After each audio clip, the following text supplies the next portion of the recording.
Hello అండి, అందరికీ నమస్తే. Welcome back to our channel.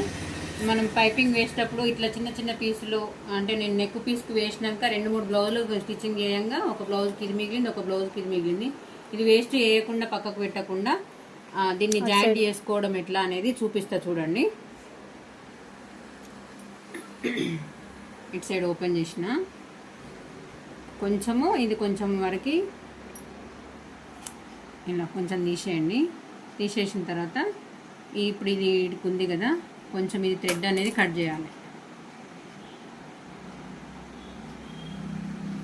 కొంచెం కట్ చేసేసి ఇప్పుడు ఇది ఎంతవరకు అయితే మనకు కావాలనుకుంటున్నామో ఇట్లే పెడితే మనకు పోగులు కనిపిస్తాయి కదా, కొంచెం ఫోల్డ్ చేయాలి. జాయింట్ ఎక్కడ ఉన్నది అనేది కూడా గుర్తుపట్టకుండానైతే వేయగలుగుతాం. ఇలా చూడు, అటు ఇటు సేమ్ వస్తుందా? ఇక హ్యాండ్స్కి లోడింగ్ పైపింగ్కే కదా, అటు పెట్టినా ఏం లేదు. నెక్ కూడా వేసుకోవచ్చు. ఇప్పుడు ఇది ఇలా రెడీ చేసుకున్న తర్వాత ఇలా పెట్టేసి ఫస్ట్ ఇది ఫోల్డ్ చేసి క్లాత్ అనేది ఇప్పుడు మనం పైపింగ్ రెడీ చేసుకునేది వేస్ట్ చేయకుండా ఇట్లాంటి చిన్న చిన్న పీసెస్ హ్యాండ్స్కి సరిపోవు, దేనికి సరిపోవు కదా. అట్లా ఇది 7 వరకు అయితే కరెక్ట్గా వస్తుందో అంతమందం కట్ చేసేసి లోపలికి పెట్టేసి ఇది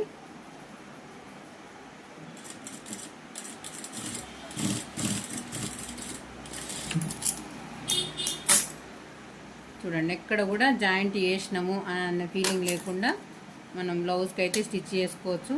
మనం ఇలా నార్మల్గా స్టిచ్ చేసేటప్పుడు ఇట్లా మనం అటాచ్ చేస్తే మాత్రం ఇంకొక పీస్ ఉంది ఇలా దీనికి నార్మల్గా అటాచ్ చేస్తే ఇది కూడా చేసి చూపిస్తా చూడండి.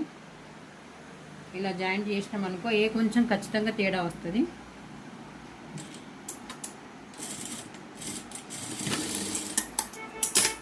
అంత కరెక్ట్గా ఉండదు పైపింగ్ వేసేటప్పుడు. ఇది జాయింట్ అనేది ఖచ్చితంగా కరెక్ట్గా మనకు కుట్టేటప్పుడు ఇటు సైడ్ ఇట్లా బయటకు వచ్చింది అనుకోండి, కొంచెం పోగులు అనేటివి వేసుకుంటా అటు ఇటు కొంచెం ఇబ్బంది ఉంటుంది. ఇట్లా వేసిరు అనుకోండి, మనకి ఇప్పుడు లోడింగ్ పైపింగ్ వేసినా నార్మల్గా సైడ్ స్టిచ్చింగ్ వేసేటప్పుడు వేసిన పైపింగ్ అయినా కానీ అసలు జాయింట్ అనేది ఏర్పడకుండా లోడింగ్ పైపింగ్ హ్యాండ్స్ దగ్గర వేసేటప్పుడు అయితే ఇది సూపర్ అండి. ఎందుకంటే ఈ ఖర్చు కూడా లోపలికి వెళ్తుంది కదా. తర్వాత అవసరం అనుకుంటే మనం దీన్ని కరెక్ట్ మ్యాచ్ అయ్యే దారం చూసుకొని ఇలా స్టిచ్ వేసేస్తే సరిపోతుంది. ఈ టిప్ యూజ్ అవుతుంది అంటే పైపింగ్ వేస్ట్ చేయకుండా యూజ్ చేసుకోవచ్చు కదా అని చెప్పేసి వీడియో షేర్ చేస్తున్నా. నచ్చితే లైక్ చేయండి. Okay, thank you.